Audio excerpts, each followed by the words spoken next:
आज लखपति दीदी का ये महासम्मेलन हो रहा है। मेरी सभी लाड़की बहन यहां बड़ी संख्या में उपस्थित है। आज यहां से देश भर के लाखों सखी मंडलों के लिए 6,000 करोड़ रुपए से अधिक की राशि जारी की गई है। लाखों बचत गटांशी जोडल्या गेलेल्या महाराष्ट्रातील आमच्या भगिनींना सुद्धा कोट्यवधी रुपयाची मदत मिळाली आहे। इस पैसे से लाखों बहनों को लखपति दीदी बनाने में मदद मिलेगी। मेरी सभी माताओं बहनों को बहुत बहुत शुभेच्छा। आज भारत विकसित होने के रास्ते पर आगे बढ़ रहा है और उसमें महाराष्ट्र की बहुत बड़ी भूमिका है। महाराष्ट्र विकसित भारत का एक चमकता सितारा है। महाराष्ट्र दुनिया भर के निवेशकों के लिए आकर्षण का केंद्र बनता जा रहा है। महाराष्ट्र का भविष्य ज्यादा से ज्यादा निवेश में है, नौकरी के नए अवसरों में है। आणि महायुतीचे सरकार म्हणजे गुंतवणूक आणि नौकरीची गारंटी आहे। महाराष्ट्र को आने वाले कई वर्षों तक महायुति की स्थिर सरकार की जरूरत है। महाराष्ट्र को महायुति की ऐसी सरकार की जरूरत है जहां उद्योगों को प्रोत्साहित कर सके। महाराष्ट्र में ऐसी सरकार की जरूरत है जो नौजवानों की पढ़ाई, कौशल और नौकरी पर बदल दे सके। मुझे पूरा भरोसा है कि महाराष्ट्र की स्थिरता और समृद्धि के लिए यहां की माताएं बहनें आगे बढ़कर मेरा साथ देंगी। मुझे आप बहनों पर पूरा भरोसा है। एक बार फिर महाराष्ट्र की युति सरकार के कामों को भारत सरकार की तरफ से हर प्रकार की मदद का आश्वासन देते हुए आप सबको बहुत बहुत शुभकामनाएं देता हूं। आप सभी में मुझे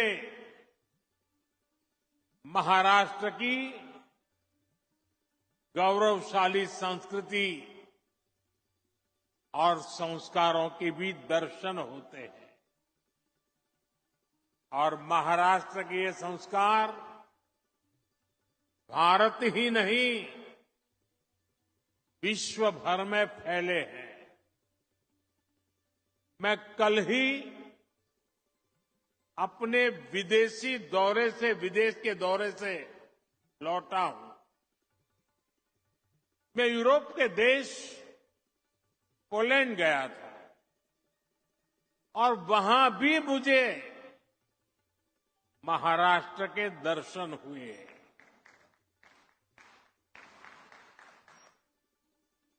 महाराष्ट्र की संस्कृति, यहां के संस्कारों के दर्शन हुए। पोलैंड के लोग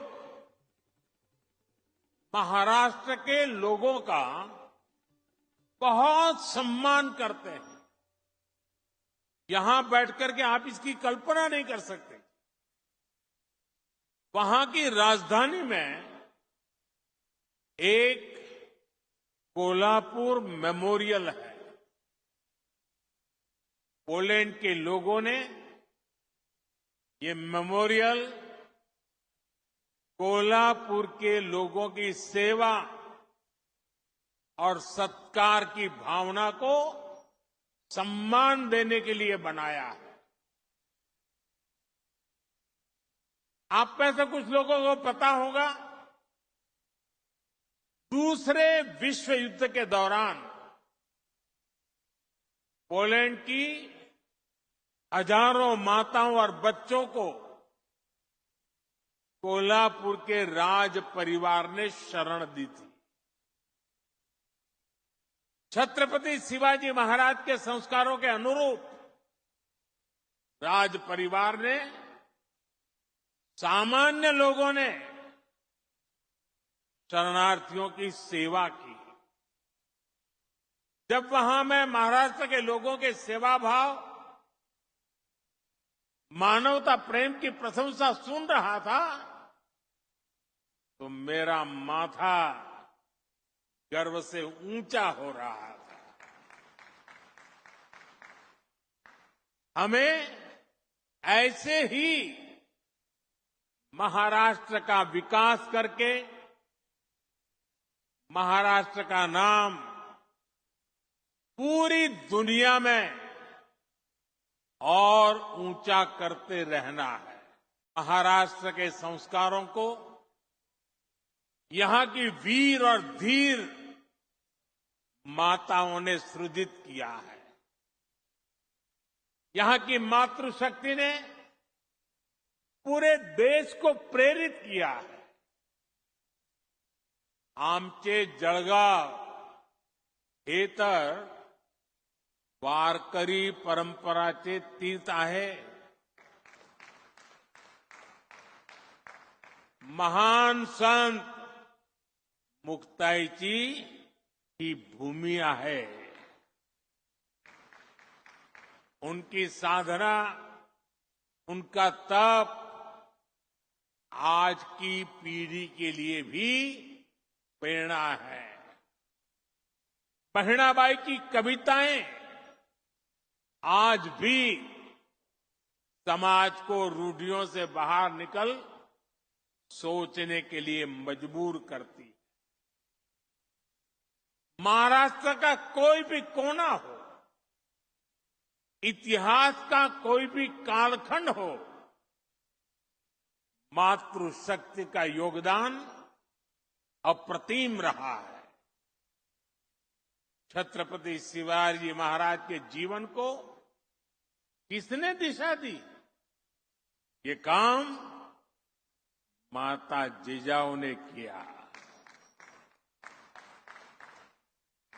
जब समाज में बेटियों की शिक्षा, बेटियों के कामकाज को महत्व नहीं दिया जाता था, तब सावित्रीबाई फूले आगे आई। यानी भारत की मातृशक्ति ने हमेशा समाज और राष्ट्र के भविष्य को बनाने में बहुत बड़ा योगदान दिया है।